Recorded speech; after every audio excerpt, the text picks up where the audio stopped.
Hi மக்களே, welcome to my channel. இன்றைக்கி நம்ம சேனலில் என்ன பார்க்க போகிறோம்னு பார்த்திங்கன்னா ஃப்ரெஷ் ஜூஸ். வாங்க வீட்டிலேயே எப்படி ஃப்ரெஷ் ஜூஸ் செய்யலாம்னு சொல்லிட்டு பார்க்க போகிறோம்.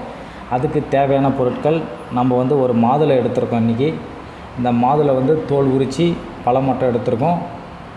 அதை நம்ம இப்போ மிக்சியில் ஆட் பண்ணிக்க போகிறோம். மிக்ஸி ஜாரில் ஆட் பண்ண பிறகு பார்த்திங்கன்னா அது கூட ஒரு 3 ஸ்பூன் சுகர் ஆட் பண்ணுறோம். உங்களுக்கு எவ்வளோ சுகர் தேவையோ அந்த அளவு நீங்கள் சுகர் ஆட் பண்ணிக்கங்க.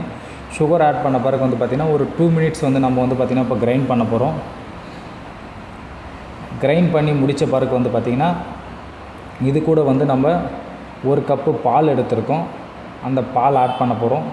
இந்த பால் ஃப்ரெஷ்ஷான மில்க்கு, ஃபுல் க்ரீம் மில்க் எடுத்திருக்கோம். நம்ம பார்த்திங்கன்னா நீங்கள் ஒரு குழந்தைக்கு கொடுக்க போகிறீங்க, இல்லை ப்ரெக்னென்சி லேடிஸ் சாப்பிட போகிறீங்க அப்படின்னா பாலை ஆல்ரெடி ஹீட் பண்ணி ஆற வச்சு எடுத்துக்கிறது ரொம்ப நல்லது. இது நம்ம ஃப்ரெஷ்ஷாக கூலிங்கில் இருக்க பால் அப்படியே எடுத்து நம்ம இப்போ ஆட் பண்ணியிருக்கோம். இப்போ ஜூஸ் பார்த்திங்கன்னா ரெடி ஆகிடுச்சு. இதை ஒரு கிளாஸுக்கு மாற்றி நம்ம ஃபில்ட்ரு பண்ண போகிறோம். ஃபில்ட்ரு பண்ணி முடித்தாச்சு. Juice ready. நீங்களும் வீட்டில் ட்ரை பண்ணி பாருங்கள். ட்ரை பண்ணி பார்த்துட்டு எப்படி இருக்குன்னு சொல்லுங்கள் கமெண்டில். சேனல் சப்ஸ்கிரைப் பண்ணுங்கள்.